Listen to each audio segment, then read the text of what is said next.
The Azon were once rulers of the stars. Their civilization stretched across countless systems, their technology far beyond anything known to the galaxy. Their power was unmatched. They commanded the very fabric of energy itself, bending it to their will with ease. Cities that floated above planets, harnessing the energy of suns, were a common sight. Their fleets were a galaxy-spanning empire, unstoppable and invincible to all who dared to challenge them. For centuries, the Azon stood at the pinnacle of creation. Nothing seemed able to touch them. Nothing could slow their rise.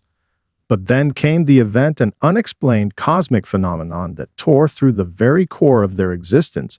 In a single moment, the Azon lost everything. The energy that flowed through their veins was gone. Their mighty fleets were crippled. Their cities fell into ruin, and their once proud species was reduced to a shattered remnant of its former glory. The cosmic event left them powerless, stranded, and vulnerable. In a universe that had once bowed before them, now no one would offer them shelter or aid.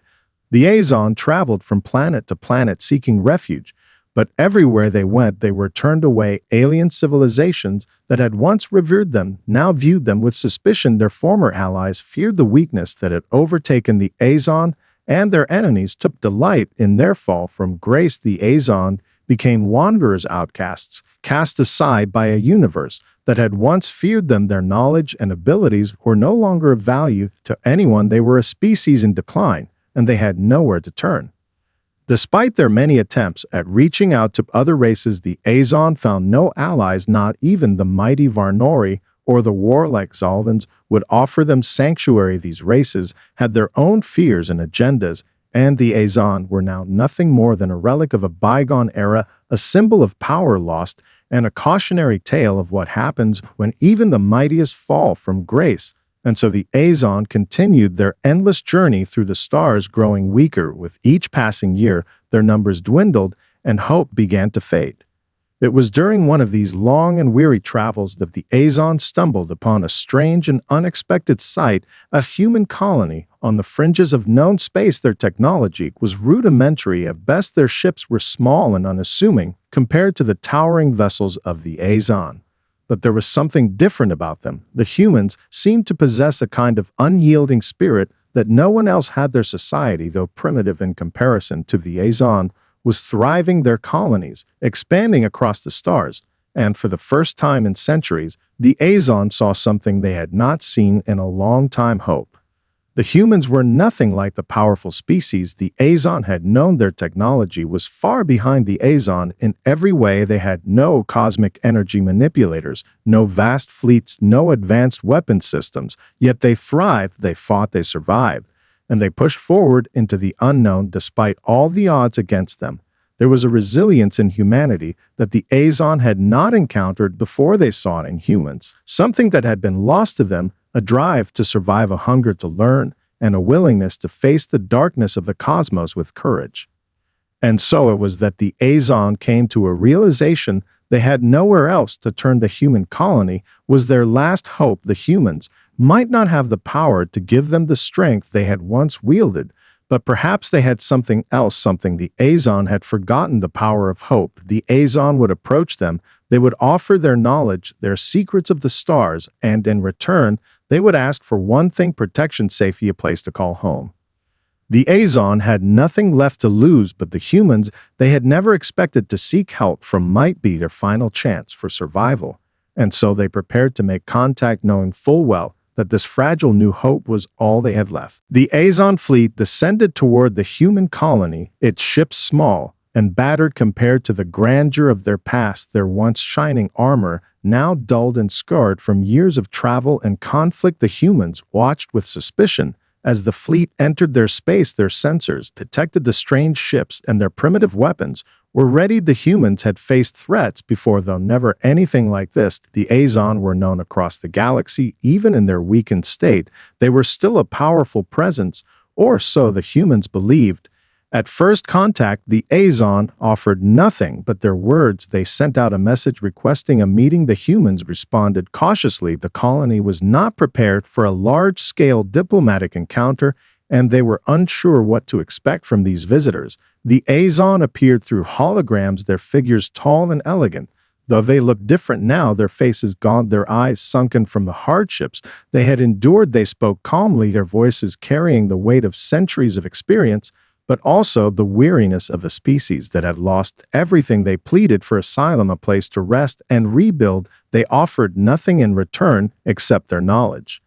The humans were wary. They had no reason to trust these aliens who had once been masters of the stars, and yet now appeared broken and defeated. The colony's leaders met in secret to discuss what to do. Most of them were unwilling to risk the safety of their people on such a mysterious offer. There were too many questions, too many unknowns. They had heard the stories of the Azon, the stories of their once mighty empire and their devastating fall, and now they saw the remnants of that power in front of them. They did not know if this was an opportunity or a trap.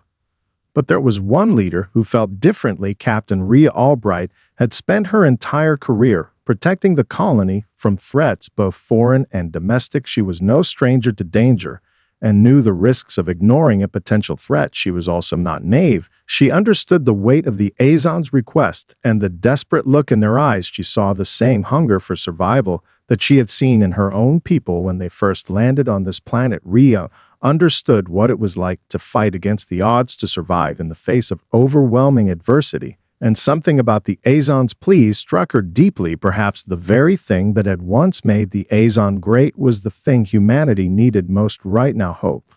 Rhea's voice cut through the debate. She proposed a plan to meet with the Azon in person, to learn more of their story, and to determine if their offer had any merit. She suggested they invite a select few of the Azon to speak before a small council, where they could explain their history and their request for asylum. She was met with resistance, but eventually won them over, not with promises of easy answers, but with the quiet strength of her conviction. She believed that they had no choice but to listen to these visitors, even if they did not yet understand what they were dealing with.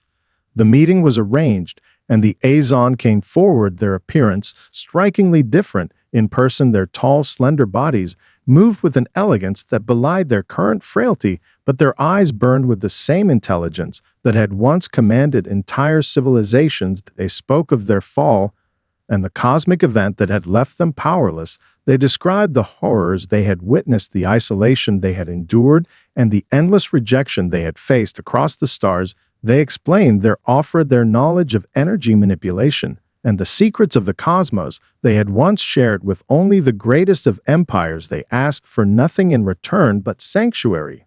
The humans listened carefully, every word, every gesture examined with suspicion, but also with a glimmer of hope in their eyes. They saw not a threat, but a species that had fallen and was now offering its wisdom to those who would listen. The Azon's plea was not one of domination, but of survival. They were not asking for power or riches. They were asking for refuge in exchange for what little they had left, their knowledge and the promise of something greater. They were not the powerful rulers they once were. They were simply survivors, searching for a place to begin again. The council was divided, but Rhea stood firm. She believed the Azon had something worth considering. Humanity had once been rejected by the galaxy too, and maybe, just maybe, they could offer these broken beings the chance to find a home and a future once again. The decision was not easy, but the humans chose to accept the Azon's plea for sanctuary.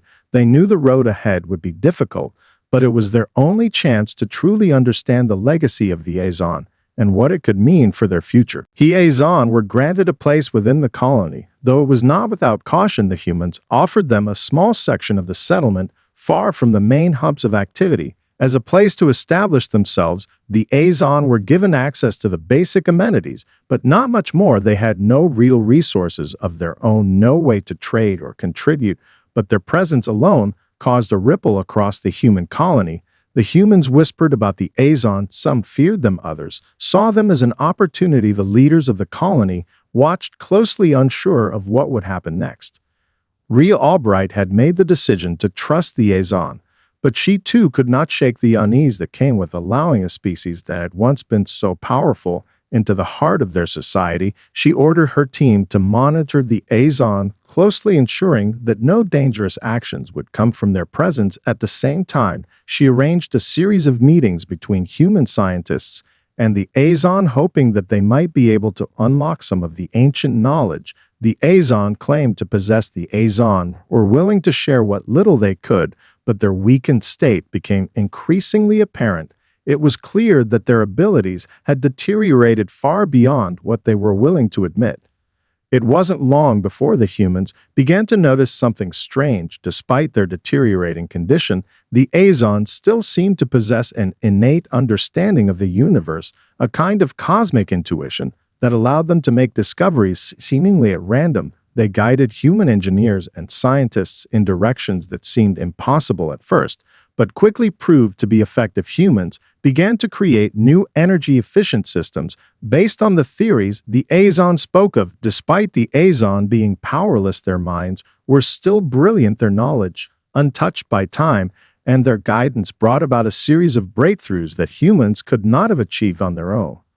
One breakthrough came when human engineers were working on improving the colony's power grid. They have been struggling to find a more efficient way to harness energy from the planet's unstable core when an Azon scholar named Rethel suggested a method of focusing the energy in a way that had never been considered before. The idea was so foreign that the humans were initially skeptical, but when they tested it, it worked. It was the first sign that the Azon still had something to offer. The knowledge they shared was not just theoretical, it was practical, and it changed everything.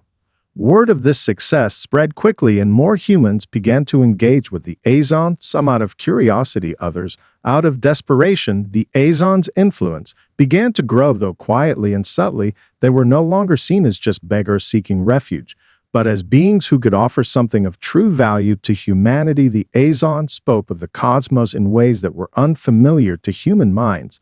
They described forces beyond the reach of human understanding, and yet their words carried a certain weight that made them difficult to dismiss. It was as if the very fabric of reality itself could be bent by their knowledge, if only humans could find the key to unlocking it. The Azon offered teachings in energy manipulation, though they did so cautiously. They were aware of the risks. They had lost their powers because of their hubris. Their own misuse of energy had led to their downfall, and they did not want to repeat the same mistakes. Humanity had shown promise, but they were still fragile in the ways that the Azon once were fragile. The balance between teaching and protecting humanity's future was delicate. Rhea Albright could see the potential in the Azon's teachings, but she also saw the dangers. The humans had so much to learn, but they had to tread carefully. They were on the brink of something great, and yet she feared that they might be diving into a pool of knowledge they were not ready to handle. As the days turned into weeks and weeks into months, the bond between the Azon and the humans grew deeper, though it was not without tension. The Azon were still viewed with caution by some parts of the colony who feared what might happen if their knowledge fell into the wrong hands. But there was no denying the progress humanity was making. The once small and fragile human colony was now on the cusp of something greater, a future powered by knowledge that no one had expected to find in a broken and defeated species who had once ruled the galaxy. News spread across the colony that an anomaly had been detected deep in space, a strange disturbance unlike anything they had encountered before. The human sensors picked up the signals of a massive force moving toward them. The anomaly was not just an unusual event, it was a threat. Something had been coming for weeks, slowly growing closer, and its power was unlike anything the humans had ever seen. It was not a natural occurrence, but something deliberate, something intelligent, but not of any known species. Rhea Albright stood in the command center of the colony, staring at the holographic displays of the unknown force. It was large, too large to be ignored, and the signatures it emitted were unlike anything in their records. It was clear that this was not something they could handle with the technology they had. The Azon were called in to help. They had no fleet to protect the humans, but they had knowledge far beyond what the humans could comprehend. The Azon had lived through so much. They had seen galaxies burn and empires fall. They knew what it meant to face annihilation, and they had survived. The Azon were not able to offer immediate solutions, but they did offer something else, something more valuable, the knowledge of how to understand the very forces of the universe itself. The entity that was coming toward them was not just a force of nature, it was a cosmic predator, something that consumed entire star systems, leaving nothing in its wake. The Azon had faced it before. They had been the last to encounter it, before it destroyed their homeworld. It was the Oblivion entity, a creature that existed on a level so far beyond any known civilization that it was almost beyond comprehension. It could devour planets without effort. Rhea listened carefully to what the Azon had to say. Their voices were filled with the weight of experience and knowledge. They explained that the entity was ancient beyond reckoning, that it existed not as a single being, but as an unstoppable force of entropy, one that erased all traces of life from the galaxies it passed through. The Azon had tried to stop it before with all their power, but it had been useless against the entity's relentless nature. The Oblivion entity was not just a weapon, it was the end of everything it encountered. The Azon's own civilization had fallen to it, their homeworld shattered beyond repair, their fleet obliterated, and their survivors scattered to the farthest reaches of space. The humans could feel the weight of what the Azon were saying, but they were not ready to accept that this was their fate. Yet Rhea's mind raced. She had seen the Azon's knowledge at work, and she knew the power of their teachings, but even the Azon had been powerless against the entity. The humans were not ready to face such a force, but they also could not stand by and do nothing. Rhea called a meeting of the colony's highest commanders. The stakes were higher than ever. The survival of humanity itself was at risk. The entity was coming, and if nothing was done, they would not survive. The meeting was tense as the human leaders debated their options, but there were no easy answers. The Azon had taught them much, but they were not ready to build the kind of weapon needed to combat something like the entity. The technology they had created with the Azon's help was impressive, but not enough to stop a force of cosmic destruction. It would take something far beyond their current understanding of energy manipulation. Even the Azon had failed to find a way to counter the entity's power. Rhea stood up at the head of the table, her mind made up. She knew there was no turning back. The entity was coming, and the only chance they had was to take everything the Azon had taught them and push it further. They would not just defend against the entity, they would have to fight back, and they would have to do it together. The Azon's knowledge of energy fields and cosmic forces would be the key, but it would take more than just the Azon's wisdom. It would take the full strength of humanity's ingenuity and spirit. They would build a weapon capable of destroying the entity, and they would use everything they had to do it. The decision was made, and the work began at once. The humans and Azon began to work side by side, combining their knowledge of energy and technology in ways that had never been attempted before. Rhea knew that the road ahead would be dangerous, but she also knew that if they did nothing, if they waited for the entity to arrive and destroy everything they loved, it would be no better than the Azon had been when they faced the same terror.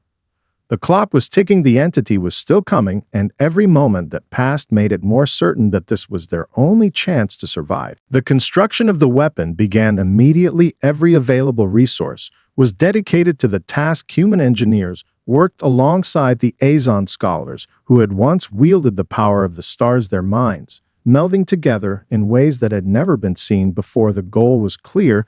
They would create a device capable of withstanding the force of the Oblivion entity, and if possible, destroy it before it could reach the colony. They didn't know if it was possible, but they had no other choice. The Azon's knowledge of cosmic energy manipulation had proven invaluable in the early stages. They had learned how to bend and focus energy in ways that humans had never imagined before. Together, they began to build a network of energy fields and conduits that could potentially match the power of the entity. They worked tirelessly day and night, using the ancient techniques the Azon had once employed to shape stars and harness the core of planets. But as the project progressed, it became clear that the scale of what they were attempting was far beyond anything the humans had ever done before. The weapon would need a power source beyond anything they had ever used before. It would require an energy output on a scale that could obliterate entire fleets and disrupt the very fabric of space itself. The humans had never harnessed such vast quantities of energy, and the Azon were reluctant to push their own knowledge further than they had already done. They had learned the hard way what happened when such power was misused. They had destroyed their own civilization with the very knowledge they were now trying to share with humanity. The strain of the work began to take its toll on both sides as the pressure mounted. Rhea knew that the clock was ticking. The entity was getting closer every day, and with every passing moment, The likelihood of failure grew larger. The humans were fighting against not just time, but the fear that had been creeping into their hearts. What if this weapon wouldn't work? What if they were about to make the same mistakes the Azon had made centuries ago? The tension in the colony was palpable as the final stages of the weapon's construction drew near. The colony's inhabitants began to ask questions. Many were afraid to even think about the consequences of failure. What would happen if the entity arrived? And they were unprepared. Would they be wiped out in an instant? Would the entire human race be erased before they even had a chance to grow beyond their small colony? Despite the fear, Rhea held her ground. She knew the risk, but she also knew they had no other option. If they did nothing, if they simply waited for the entity to arrive, they would surely die. There was no escaping it. The only chance they had was to face it head-on and use everything they had left to fight back. She kept her thoughts focused on the task at hand. The weapon had to be ready the moment the entity arrived, and there was no time for second-guessing. The final test of the weapon came 1 week before the entity's projected arrival time. Rhea stood at the control center, overseeing the activation sequence. As the power surged through the conduits and into the heart of the weapon, she watched as the lights flickered and the machine hummed with an intensity that almost seemed to shake the very ground beneath her feet. The energy fields aligned, and the weapon pulsed with a terrible force. She could feel it in the air, a vibration that spoke of raw potential and unimaginable destruction. For a moment, there was silence. Then the entire control room erupted in alarms. The weapon had activated. It was fully operational. But as the humans and Azon scrambled to assess the data, they realized with horror that something had gone wrong. The power output was far beyond what they had anticipated. The weapon was unstable, and even though it was ready to fire, the risk of an overload was dangerously high. If they fired it now, the entire colony could be destroyed in the resulting explosion. Rhea's heart raced. She knew they had no time to waste. The entity was only days away, and if they didn't act soon, they would lose everything. The weapon was their last hope, but it might also be their undoing. She could hear the urgency in the voices of her engineers as they worked frantically to stabilize the power systems, but deep down she feared that even if they succeeded, it might not be enough to stop the unstoppable. She made the decision to continue the weapon's activation. They had no choice. They would either defeat the entity or perish. Trying it was the only path left, and Rhea couldn't afford to hesitate. Now her people were depending on her to lead them into the final battle against a force they couldn't comprehend, but one they would face with everything they had left. The countdown began. The weapon was primed and ready, but the outcome was still uncertain. Rhea held her breath as she watched the readouts on the control panel. The entity was coming, and there was no turning back now. The entity's arrival was imminent. The sensors on every human ship and station lit up with warnings. The disturbance had reached a critical point, and the force was coming closer. It was as if the very fabric of space was being pulled in by a gravitational force so immense that everything around it seemed to warp and twist. The colony had been on edge for days, and now it was happening. The time to act had arrived. Rhea stood at the command center, her mind racing with the weight of the decisions she had made and the consequences of those choices. The weapon was ready, but the risk was high. They had spent hours trying to stabilize the power output, and for now it seemed to hold. But every moment the entity drew closer, the more unstable the weapon became. The stakes could not have been higher. If they failed in this one attempt, the colony would be obliterated in the blink of an eye, and all their efforts would have been for nothing. But Rhea knew they had no choice. They had to try, or they would lose everything. She turned to the Azon scholars who had been working tirelessly alongside the humans. Their faces were a mix of fear and determination. They had seen the entity before. They knew the terror it brought with it. They had fought it and failed, but there was no turning back now. They had already made the decision to trust the humans, and now it was time to see if humanity's ingenuity could truly make the difference between life and death. Rhea could feel their eyes on her, but she knew they would not turn away. They would face this together, no matter the outcome. The final preparations were being made as the weapon's countdown clock ticked down to the last few seconds. Rhea issued the order to fire, knowing that even though it might mean the end of everything, it was their only chance. The energy fields activated. The weapon hummed to life with a power that sent ripples through the air. Its core began to glow with a blinding intensity. The Azon had warned them that if the weapon wasn't perfectly calibrated, the energy would be uncontrollable. It could tear the planet apart just as easily as it could destroy the entity.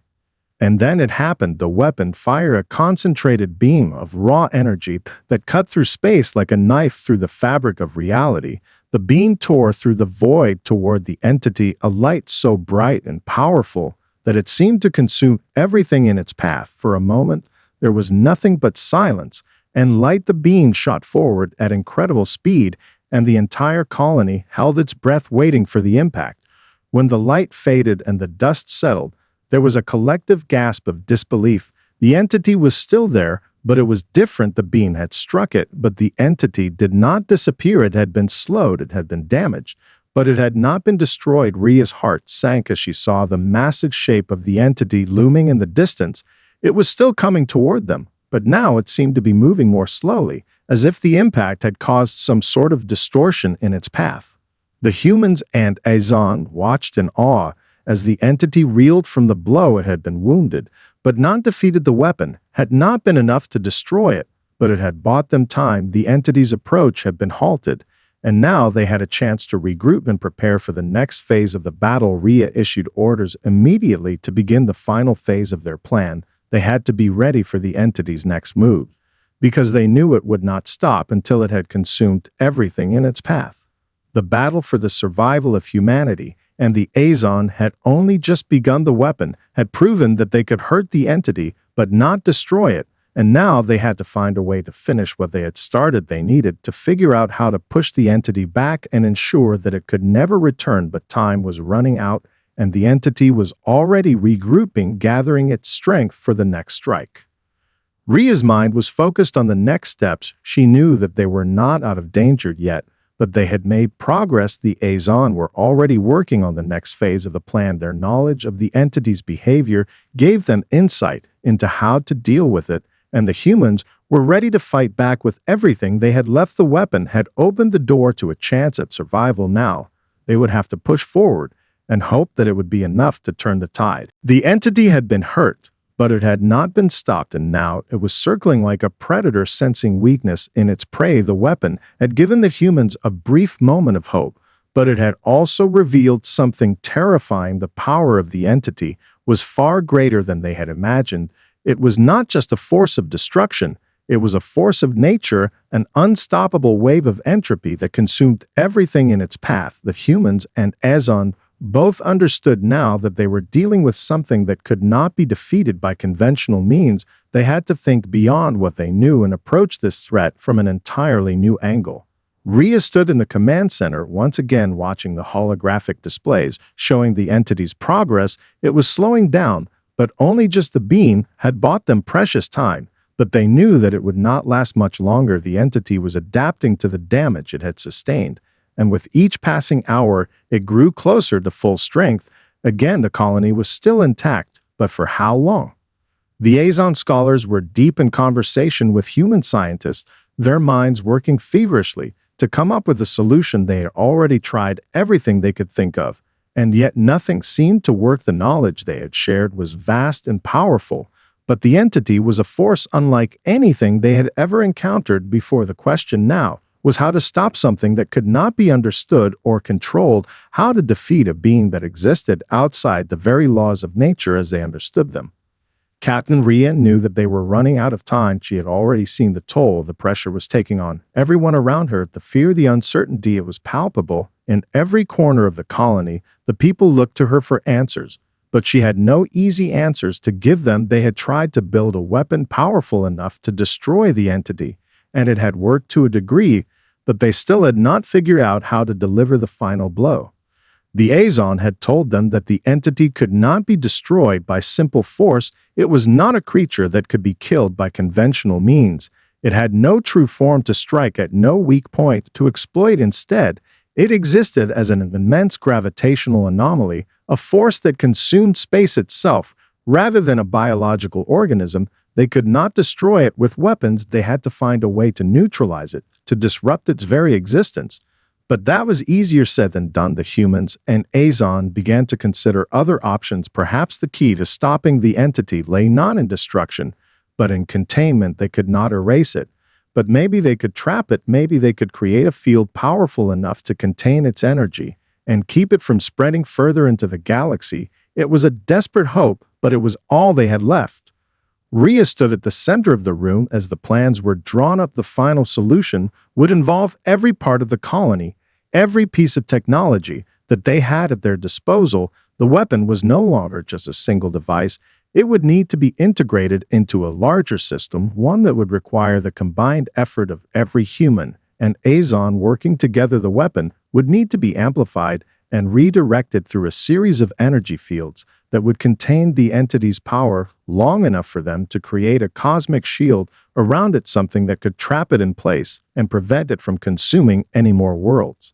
It was a plan full of risks, full of unknowns, but Rhea knew that they had no other choice. They had to act now, or they would lose everything. The scientists began working on recalibrating the weapon to feed energy into the containment field, while the Azon worked to stabilize the energy flow and keep it from destabilizing too quickly. The entire colony was pulled into the effort as workers rushed to assemble the massive energy conduits that would serve as the prison for the entity. Rhea's mind raced as the hours passed. The final phase of the plan was nearing completion, and yet she couldn't shake the feeling that they were on the edge of something far more dangerous than they realized. What if the entity adapted to this too? What if the shield failed? What if the combined energy overloaded and wiped them all out? She forced herself to push these thoughts aside. They could not afford doubt now. They had come too far to turn back. The countdown to the final confrontation began. The weapon was ready again. The energy fields were prepared. The trap was set, and all they had to do was trigger the final phase. The entity was still out there. It was still coming for them. And now the fate of the entire colony hung in the balance. The final moment had arrived. The weapon was fully charged, the energy fields in place. The entire colony had been turned into a single unit, working toward one goal: to stop the entity once and for all. Rhea stood at the command center, watching the screens as the countdown clock ticked closer to zero. It had taken everything. They had everything. The humans and Azon had worked for everything they had learned together. And now the only thing left was the act of firing the weapon that could either end their nightmare or seal their doom. The entity was still out there, massive and relentless. Its presence felt throughout the colony, as if the very air around them was charged with a terrible anticipation. Every second brought them closer to its arrival. The distortions in space were growing stronger, the very fabric of reality seeming to bend under the pressure. It was a force that could not be understood, a force that consumed everything it touched, and now they had to face it head-on. Rhea took a deep breath and issued the final command to fire. She had no choice. This was the only way to ensure the survival of everyone on the colony. The energy began to surge through the conduits as the weapon hummed to life. Once again, this time it was different. This time, the energy was not just a destructive force, it was part of a larger system, a web of energy that stretched out and created a massive field capable of containing the entity's immense power. The beam shot out once more. This time, it was not just a single blast, but an entire network of energy channels working together to trap the entity within its own force field. The weapon fired with a brightness that threatened to blind everyone in the room, but they held their gaze on the screens as the beam connected with the entity. The force of the impact was staggering. The entire colony seemed to shake with the intensity of it, but the plan was working. The entity had been enveloped by the containment field, and though it struggled against the energy, it was held in place, trapped within the web of energy that had been created to stop it. But the battle was not over yet. Rhea knew that the entity would not go down without a fight. It had already proven its ability to adapt to every challenge thrown at it, and now it was trying to break free from the trap they had created. The energy fields trembled under the strain as the entity's power tried to break through the containment web. Rita's heart pounded in her chest as the engineers worked frantically to stabilize the energy flows and prevent the system from collapsing. The Azon were working alongside them, using their ancient knowledge to guide the energy manipulation. They were able to hold the field together for a little longer, but they could feel the strain in their bodies. They had never worked so hard or so fast their minds were pushed to the limit as they tried to keep the entity from breaking free. Time seemed to stretch as they fought to maintain the containment. The entity roared against the energy field, sending waves of destructive force against the walls of its prison. Ria's mind was focused entirely on the task at hand. She had to make sure that the weapon didn't fail, that the field didn't collapse. They had come so far, and now it was all on the line. If the containment failed now, they would lose everything. The engineers worked furiously as the Azon gave instructions on how to reinforce the field, but even their combined efforts were being pushed to the limit. The weapon was not designed to hold something of the entity's magnitude for long, and as the pressure increased, the tension in the command center grew palpable. Ria's hands clenched into fists as she watched the numbers on the control panel. The field was holding, but just barely. And then it happened. The entity's final surge of energy was more than the containment field could handle. With a deafening crack, the entire system began to break down. Alarms went off all over the colony as the containment field began to rupture. Ria's heart sank. In that moment, she knew that they had failed. But just as hope seemed to slip away, the Azon scholars stepped forward one final time. Their collective energy and wisdom coalesced into a single focused burst of power. They reached into the very core of the containment field, and with a single thought, they amplified the energies holding the entity in place. The rupture was sealed, the containment field reinforced by the last reserves of the Azon's willpower. The entity's power was finally neutralized, trapped, and unable to escape. It was over. The entity had been contained. It could no longer continue its march of destruction. The colony was safe. Humanity was safe. The Azon had saved them with their knowledge and their sacrifice. But the cost was high. Many Azon had burned out their energy reserves in the process, their bodies weak from the strain of the immense power they had used to secure victory. The humans and Azon had survived, but it had come at a price that would shape the future of both civilizations forever. Ria looked out at the colony from the command center. The danger had passed, but the journey ahead was only beginning. Humanity had survived against the odds, and now they had a future to build, a future where they would remember the lessons learned from the Azon and where they would stand as the guardians of their own destiny.